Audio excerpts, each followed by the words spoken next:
And when there's a force, let's take an analysis of the physics of sound on a very molecular level, on an infinitesimal level. When there's a force, this force creates an impact. This impact creates energy, or emerges energy, and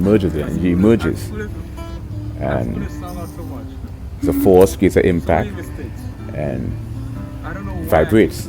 Energy emerges and vibrates, and then it propagates at, let's say, around 700 plus miles an hour. And the sound is propagating. Now sound is illustrated on a two-dimensional surface, but sound from a three-dimensional perspective is an expanding sphere. I can never pronounce it. I would expanding bubble.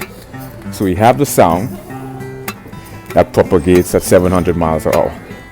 That's amplitude, that's frequency, that's velocity. So you have like this expanding bubble that propagates in nature. Intensity determines the distance at which the acceleration of the sound propagates.